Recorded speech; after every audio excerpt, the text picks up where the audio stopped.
Hello friends, मैं शिवम। आज आप लोगों को बताने जा रहे हैं कि पेप्टिक अल्सर डिजीज़ क्या होती है। तो सारी जानकारी इस वीडियो के थ्रू देखेंगे। तो सबसे पहले जानते हैं कि पेप्टिक अल्सर क्या होता है और कौन कौन से इसमें आर्गन इफेक्ट होते हैं। तो देखते हैं कि ये जो दिख रहा है इसे हम लोग एसोफेगस बोलते हैं। यदि कोई भी अल्सर इस पार्ट में दिखता है तो हम लोग उसको एसोफेगियल अल्सर के नाम से जानते हैं, क्योंकि ये जो पार्ट सीन हो रहा है इसे हम लोग एसोफेगस बोलते हैं या फूड पाइप के नाम से जानते हैं। इसके बाद चलते हैं, देखिए जिस शेप का आर्गन दिख रहा है इसको हम लोग स्टमक बोलते हैं। अगर स्टमक में कोई भी अल्सर देखने को मिल रहा है तो हम लोग उसको गैस्ट्रिक अल्सर के नाम से जानते हैं। अब देखते हैं कि ये जो पार्ट दिख रहा है इसको हम लोग स्मॉल इंटेस्टाइन बोलते हैं। स्मॉल इंटेस्टाइन के अपर पार्ट में जो अल्सर देखने को मिलता है हम लोग उसको डेडनो अल्सर के नाम से जानते हैं। स्मॉल इंटेस्टाइन के 3 पार्ट होते हैं, डेडुनम, जेजुनम, इलियम। तो डेडुनम पार्ट में जो अल्सर देखने को मिलता है उसको हम लोग डेडनो अल्सर के नाम से जानते हैं। चलिए देखते हैं कि क्या होता है पेप्टिक अल्सर डिजीज। तो इंट्रोडक्शन में देखते हैं कि पेप्टिक अल्सर डिजीज क्या होती है। Peptic ulcer are one open sore that develop on inside your lining stomach and upper portion of your small intestine. Small intestine का अपर पार्ट हो गया या स्टमक में हो गया या एसोफेगस में हो गया, जहाँ कहीं भी शोर देखने को मिलता है हम लोग उसी पार्ट के नाम के अकॉर्डिंग उसको अल्सर का नाम दे देते हैं। The most common symptoms of the peptic ulcer is stomach pain. जो पेप्टिक अल्सर का मोस्ट कॉमन सिम्टम्स होता है वो होता है स्टमक पेन।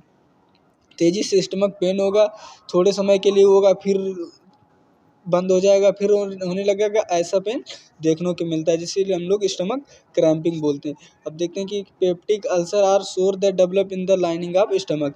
पेप्टिक अल्सर क्या होता है? एक टाइप का सोर होता है जो कि स्टमक लाइनिंग यानी कि स्टमक में म्यूकोसल लाइनिंग जो होता है वो ब्रेक होने लगती है। और क्या होता है, लोअर एसोफेगस और स्मॉल इंटेस्टाइन, या तो लोअर एसोफेगस या तो स्मॉल इंटेस्टाइन का अपर पार्ट में जो लाइनिंग होती है उसका ब्रेक डाउन होने लगता है तो वो अल्सर का रूप ले लेती। They are usually form a result inflammation caused by H Helicobacter. ये क्या होता है, एक इन्फ्लामेशन होता है जिसमें क्या होता है, एक बैक्टीरिया की वजह से होता है जिसे एच पाइलोरी यानी कि हेलिकोबैक्टर के नाम से जानते हैं। As well as erosion from stomach, और ये क्या होता है, स्टमक में इरोजन होना चालू हो जाता है। किसकी वजह से? स्टमक एसिड की वजह से। Peptic ulcer are fairly common health problem. Peptic ulcer क्या होती है, एक फेयरली कॉमन हेल्थ प्रॉब्लम होती है। देखते हैं अब आगे क्या होता है। डिफिनीशन में देखते हैं, peptic ulcer a sore on the lining of your stomach, small intestine या एसोफेगस। ये सोर जो है देखने को मिलेगा, अगर स्टमक में देखने को मिल रहा है तो उसको हम लोग गैस्ट्रिक अल्सर के नाम से जानते हैं। स्मॉल इंटेस्टाइन में देखने को मिल सकता है, एसोफेगस में देखने को मिल सकता है। पेप्टिक अल्सर अगर स्टमक में हो रहा है तो हम लोग उसको गैस्ट्रिक अल्सर के नाम से जानते हैं। यदि यही अल्सर देखने को मिल रहा है हम लोगों के डेडुनम पार्ट में तो हम लोग उसको डेडुनम अल्सर के नाम से जानते हैं, जिसको हम लोग डेडुनम स्मॉल इंटेस्टाइन का पार्ट होता है। यही अगर अल्सर देखने को मिल रहा है एसोफेगस में तो हम लोग उसको एसोफेगियल अल्सर के नाम से जानते हैं। तो हो गई डिफिनीशन। अब देखते हैं कि इसके क्या टाइप होते हैं। पेप्टिक अल्सर मेन टाइप से 3 टाइप से होते हैं। Number 1 gastric ulcer. Gastric ulcer क्या होते हैं? Ulcer that develop inside your stomach. जो कि अल्सर स्टमक में डेवलप होता है उसको हम लोग गैस्ट्रिक अल्सर के नाम से जानते हैं। अब देखते हैं दूसरा क्या होता है, एसोफेगियल अल्सर। एसोफेगियल अल्सर क्या होता है? Ulcer that develop inside the oesophagus. जो अल्सर एसोफेगस के इनसाइड यानी कि लाइनिंग में डेवलप होता है उसे हम लोग एसोफेगियल अल्सर के नाम से जानते हैं। अब देखते हैं कि डेडुनो अल्सर क्या होता है। Ulcer that develop in upper section of small intestine called duodenal ulcer. जो स्मॉल इंटेस्टाइन का अपर सेक्शन होता है अगर उसमें अल्सर देखने को मिलता है तो हम लोग उसे डेडुनो अल्सर के नाम से जानते हैं। ये तो हो गए टाइप्स। अब देखते हैं कि इसको इटियोलॉजी क्या होता है। Different factor cause a lining of stomach. कई सारे फैक्टर हैं जो स्टमक की लाइनिंग को ब्रेक करते हैं, या एसोफेगस की लाइनिंग को ब्रेक कर सकते हैं, या स्मॉल इंटेस्टाइन की ब्रेक कर सकते हैं।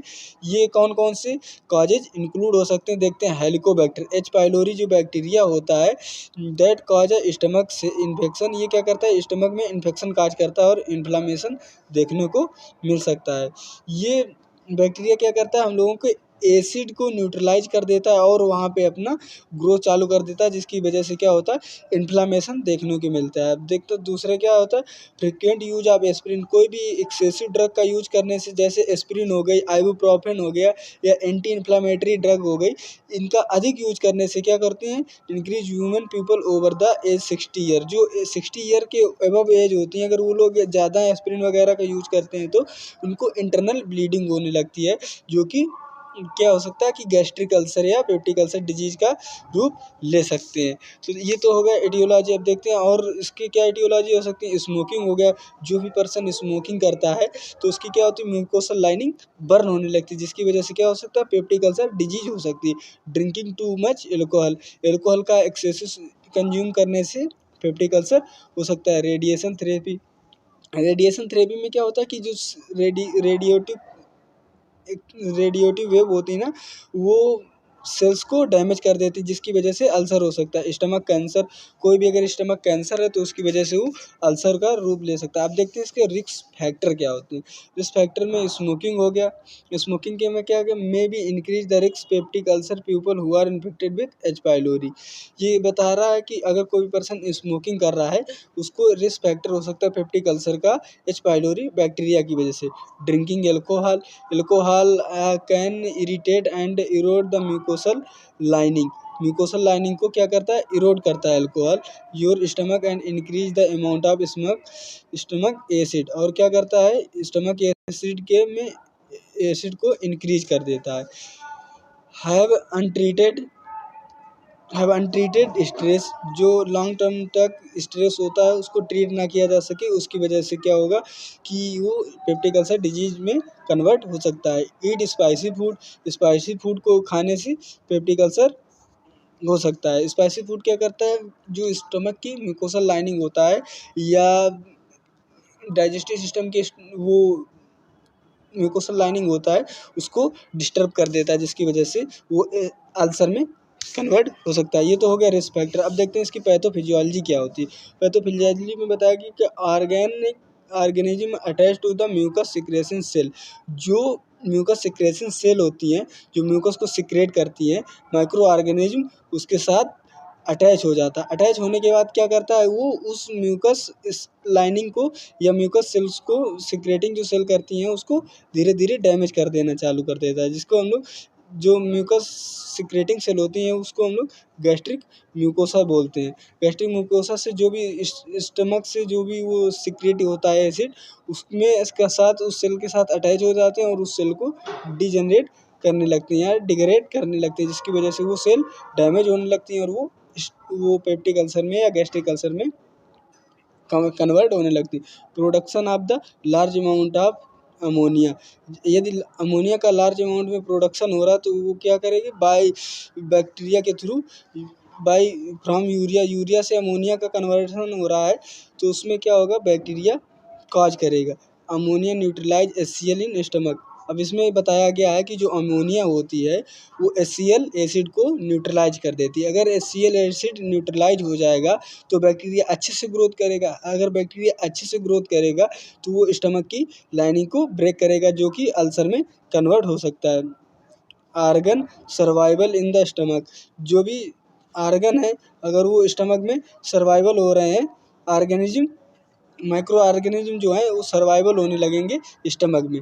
स्टमक में सर्वाइवल होने के क्या बाद वो क्या करेंगे, अटैच होने लगेंगे म्यूकस सिक्रेटिंग सेल के साथ या गैस्ट्रिक म्यूकोसा के साथ अटैच होने लगेंगे और उसको ब्रेक करने लगेंगे।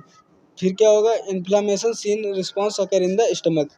अब एंटीबॉडी आएंगे और उस बैक्टीरिया के अगेंस्ट वर्क करेंगी तो क्या होगा, इन्फ्लामेशन देखने को मिलेगा।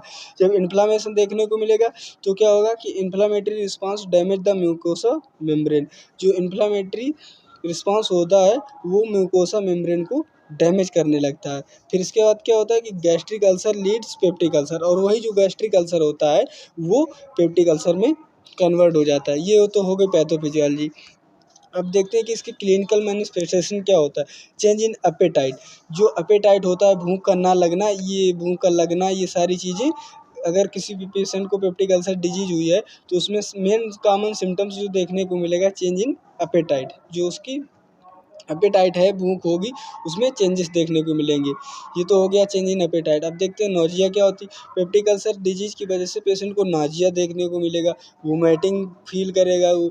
ये सारी चीज़ें पेप्टिक अल्सर डिजीज के साइन और सिम्टम्स में आती है। ब्लडी और डार्क स्टूल, जो इंटरनल ब्लीडिंग हो रही थी उसकी वजह से क्या होगा, स्टूल का कलर है वो जो चेंज हो जाएगा, डार्क स्टूल कलर आने लगेगा। अनएक्सप्लेन वेट लॉस, जो अनएक्सप्लेन्ड वेट लॉस होगा, बहुत तेज़ी से उसका वेट लॉस होगा। फिर क्या, इनडाइजेशन, सही से उसका डाइजेशन नहीं हो पाएगा। कोई भी फूड वूड खाएगा तो अच्छे से डाइजेस्ट नहीं हो पाएगा, क्योंकि HCl का प्रोडक्शन सही से नहीं हो रहा, क्योंकि जो HCl सिक्रेटरी सेल होती हैं उसको तो ब्रेक कर चुका है बैक्टीरिया। इसकी वजह से HCl न्यूट्रलाइज हो चुका है, HCl का प्रोडक्शन सही से नहीं हो रहा था, जिसकी वजह से इनडाइजेशन हो सकता है। इसके बाद वोमिटिंग देखने को मिलेगी, चेस्ट पेन देखने को मिलेगा, इंटॉलरेंस ऑफ फैटी फूड, कोई फैटी फूड है उसको अच्छे से टॉलरेट नहीं कर पाएगा, बर्निंग स्टमक पेन, और ऐसा लगेगा कि स्टमक में बर्निंग सेंसेशन हो रहा और पेन होगा। फीलिंग फुलनेस ऑफ ब्लोटिंग और बेल्चिंग, जो स्टमक होगा उसमें ऐसा लगेगा कि पेट भरा हुआ है, कुछ खाने का इच्छा नहीं होगी। ये तो होगा क्लिनिकल मैनिफेस्टेशन। अब देखते हैं कि इसके डायग्नोस्टिक इवेलुएशन क्या होता है।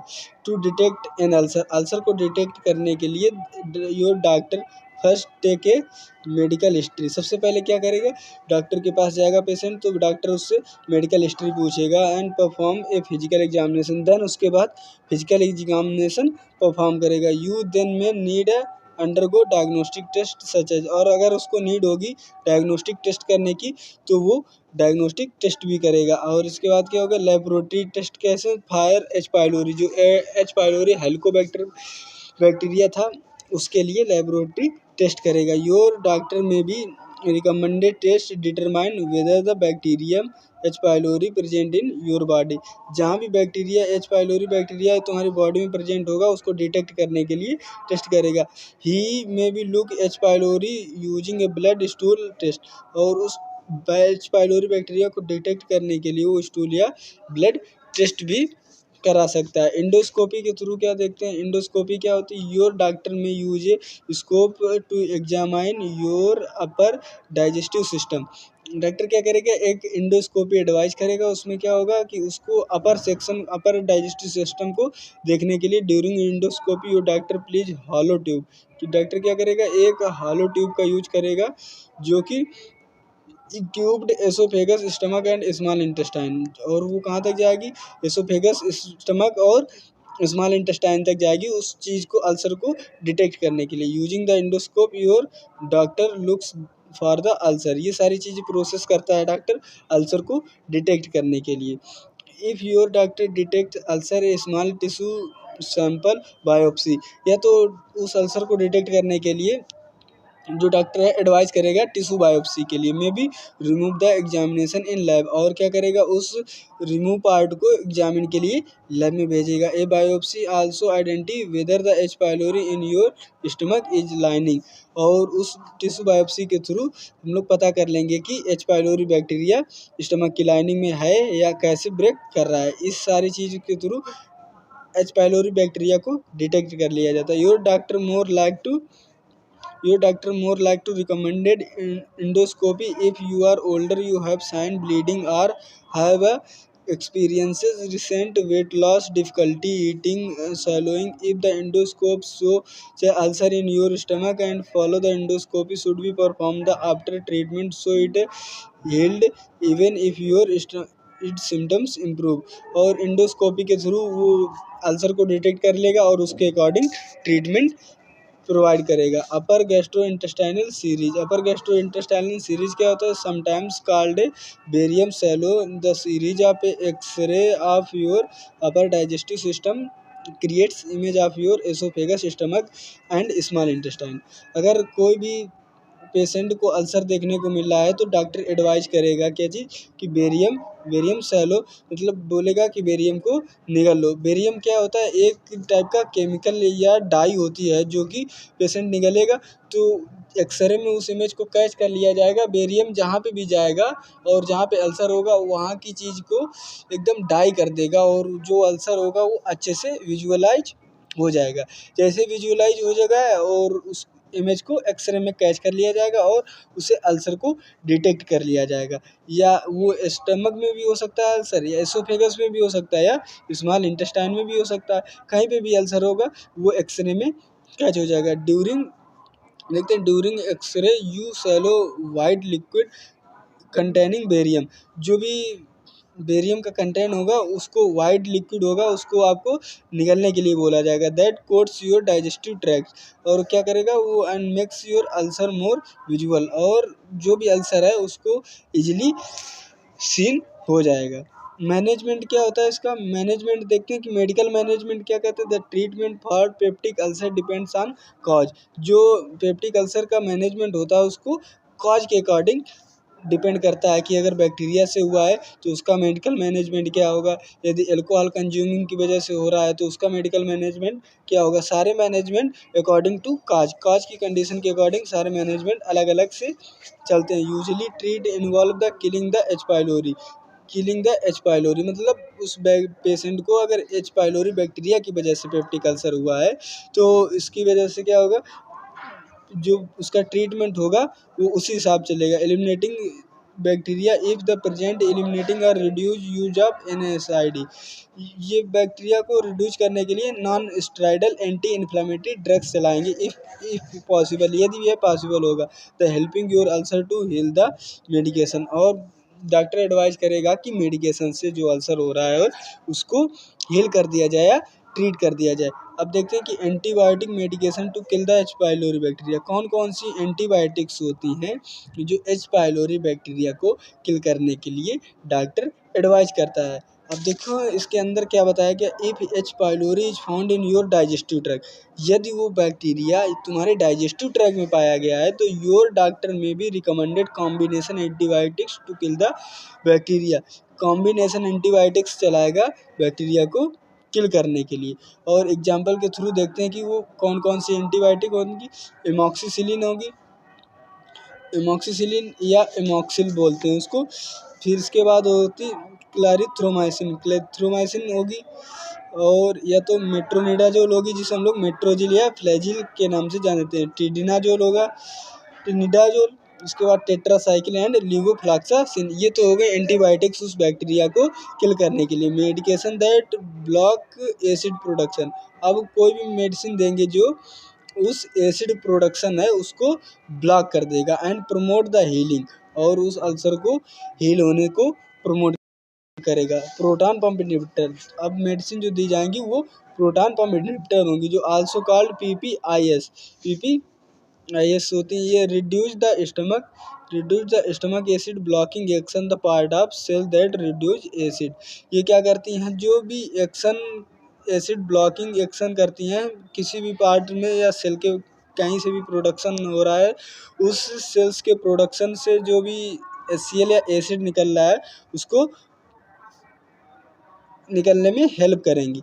कौन कौन सी मेडिसिन चलाते हैं एग्जाम्पल के तौर पर देखते हैं, जैसे ओमेप्राजोल हो गई, लेंसाप्राजोल हो गई, रेवाप्राजोल हो गई, एसोमप्राजोल हो गई, पेंटाप्राजोल हो गई। जो सबसे कॉमन मेडिसिन है वो पेंटाप्राजोल, कोई भी डॉक्टर के पास जाओगे तो एडवाइस कर देता है पेंटाप्रोजाल, ये proton pump inhibitor. Medication reduce the acid production, कौन कौन सी जो मेडिसिन होती हैं वो रिड्यूस करती हैं एसिड प्रोडक्शन को। यदि किसी भी पेशेंट के अंदर एसिड प्रोडक्शन बहुत तेज़ी से हो रहा है तो हम लोग उसको एसिड ब्लॉकर्स देंगे, also called the histamine H2 blocker, जिसे हम लोग H2 ब्लॉकर के नाम से जानते हैं। ये क्या करती हैं, रिड्यूस करती हैं अमाउंट ऑफ स्टमक एसिड, जो भी स्टमक एसिड सिक्रिएट हो रहा है उसके अमाउंट को क्या करती हैं, डिक्रीज कर देती हैं। स्टमक एसिड होता है उसको रिलीज हो रहा है उसको डिक्रीज कर देती हैं, उसके प्रोडक्शन को रिड्यूस कर देती हैं इनटू योर डाइजेस्टिव सिस्टम, जो भी डाइजेस्टिव सिस्टम में एसिड स्टमक एसिड निकल रहे हैं उसको रिड्यूस कर देती है।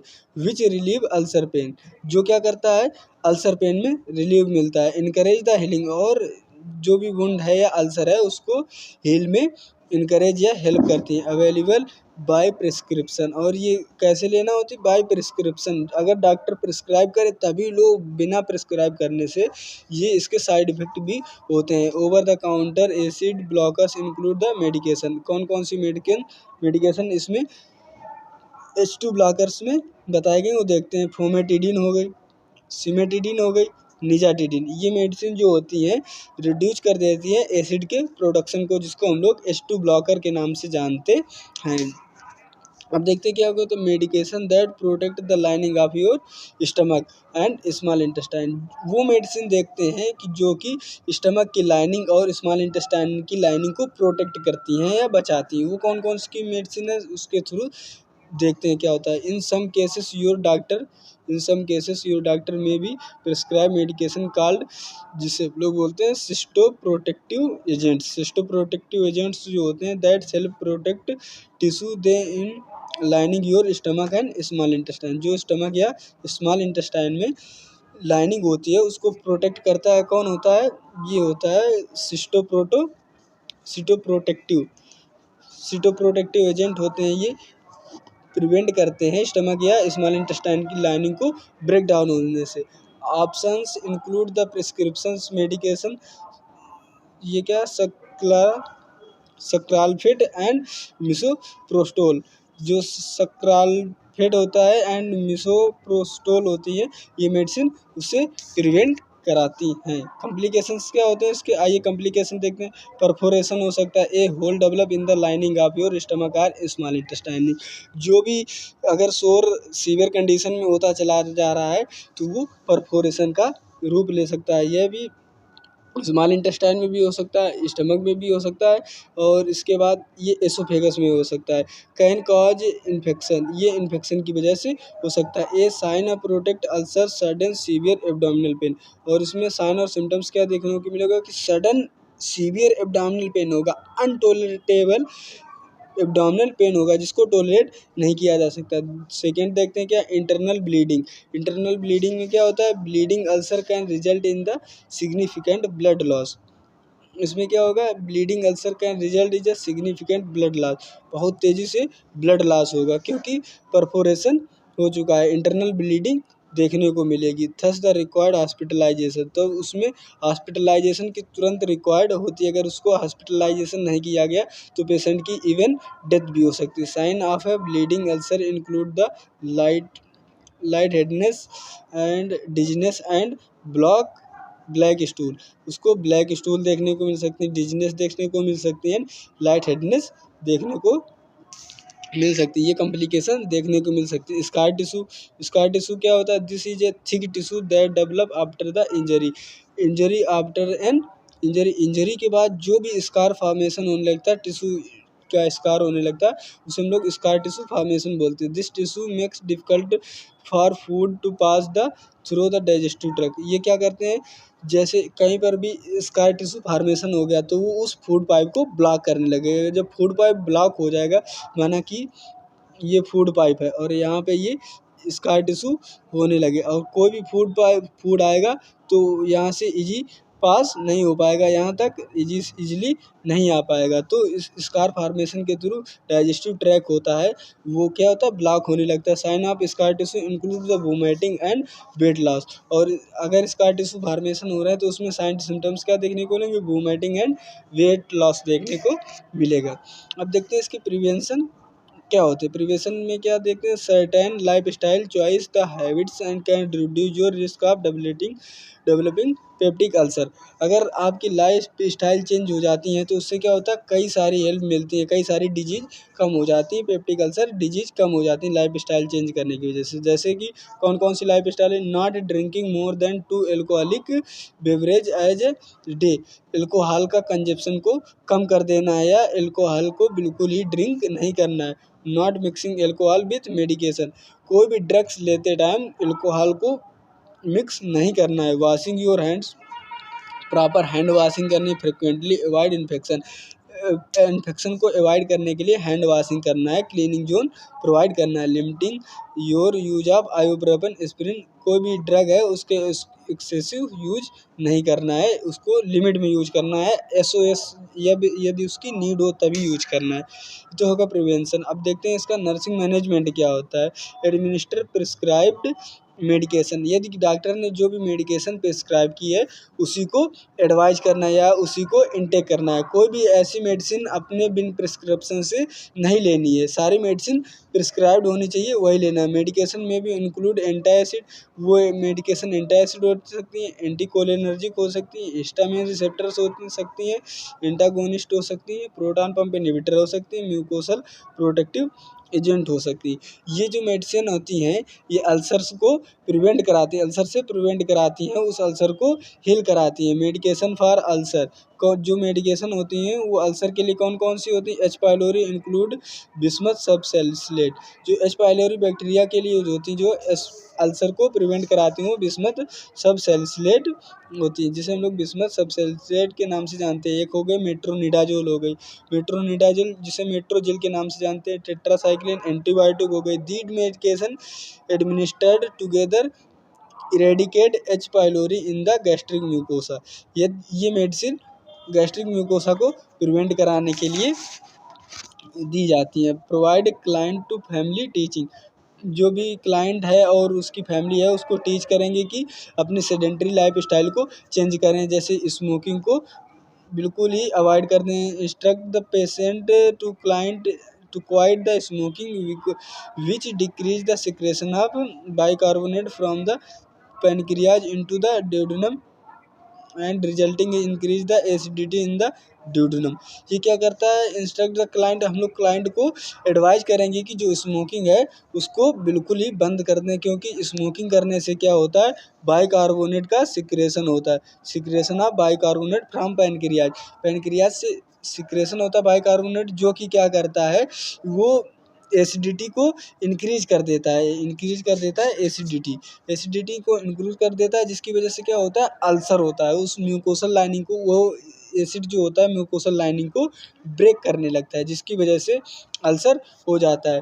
तो अब नेक्स्ट देखते हैं क्या? Teach the client about necessary life style, जो भी लाइफ स्टाइल है वो इम्पॉर्टेंट है, उसको इम्प्रूव करना है, अपनी हेल्थ को इम्प्रूव करने के लिए पेशेंट को टीच करेंगे कि जो भी एक्सरसाइज हैं या लाइफ स्टाइल है उसको परफॉर्म करें। Medication and aimed the decreasing stress and maximising effective coping, जो भी मेडिकेशन है उसका एम होता है कि वो स्ट्रेस को डिक्रीज करें और बायोफीडबैक, हाइपो हिप्नोसिस और बिहेवियर मेडिकेशन में भी सजेस्टेड, जो भी मेडिकेशन सजेस्टेड है उसी को ही इनटेक करें। उसके बाद थर्ड में क्या बताया गया? Teach the client method minimising symptoms while maintaining adequate nutrition, कौन कौन से सिम्टम्स हैं जो कि एडिक्वेट न्यूट्रिशन लेते टाइम उन लोगों को देखने को मिल सकते हैं। Avoid food and previously have caused pain, avoid foods that previously have caused pain, उस डाइट को आपको अवॉइड करना है जो कि प्रीवियसली पेन को काज कर रही थी, पेन का कारण बनी हुई थी। Specific dietary restriction vary from client to client, जो भी स्पेसिफिक डाइटरी रिस्ट्रिक्शन है उसको फॉलो करना है। ईट 3 रेगुलर मील्स अ डे, एक दिन में 3 बार खाना तो खाना ही है। जो क्या हो सकता है कि small frequent meals are unnecessary a long then medication intake before meals, unnecessary as a long medication. और अगर बताया गया है कि कोई भी मेडिकेशन एम्प्टी पेट लेना है या खाली पेट लेना है तो उसको वैसे ही मेडिकेशन को इनटेक करें जैसा कि एडवाइस किया गया। Avoid a diet rich in milk and cream which are acid stimulant, और अवॉइड करें वैसी रिच डाइट जो मिल्क या बटर या क्रीम से मिलके बनी हुई है, जो क्या करती हैं? वो स्टिमुलेट करती हैं एसिड के प्रोडक्शन को।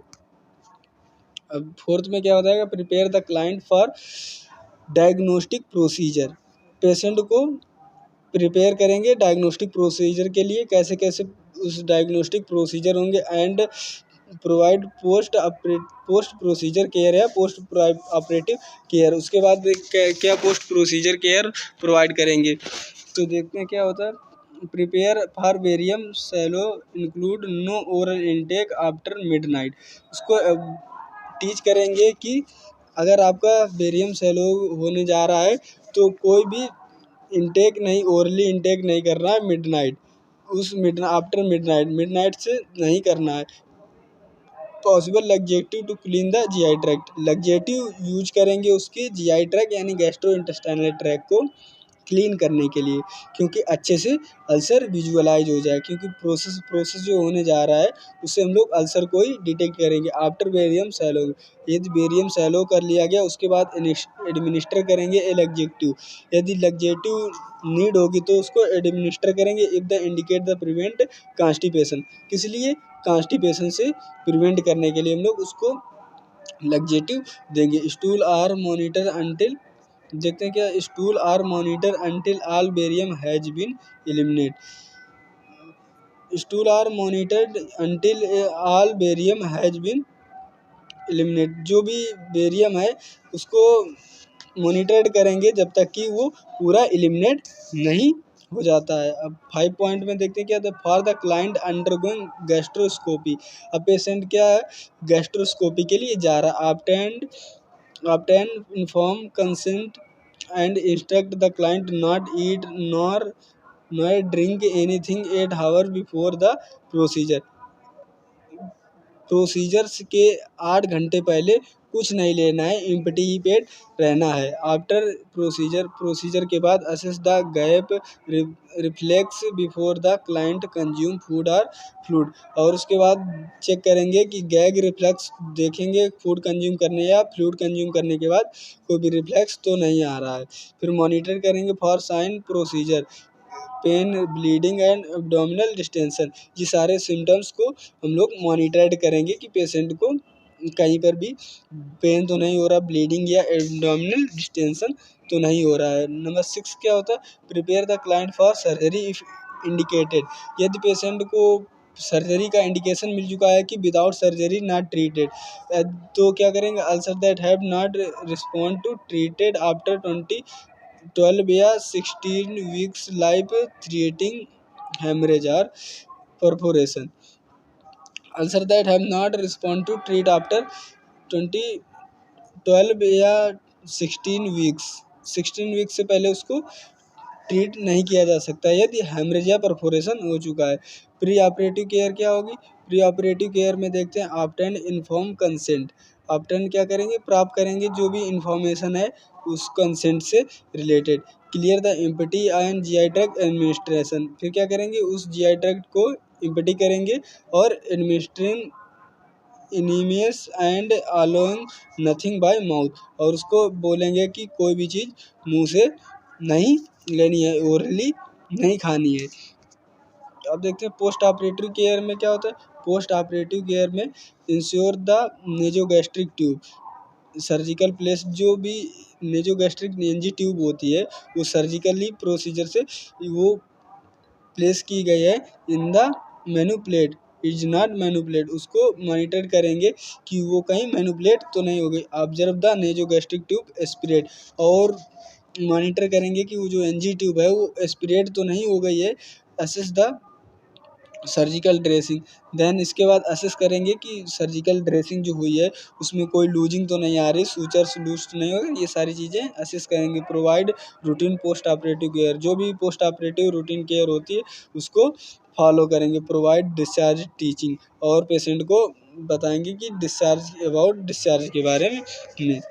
थैंक यू, आई होप आपको ये वीडियो पसंद आया है। अगर वीडियो पसंद आया होगा तो लाइक, शेयर और सब्सक्राइब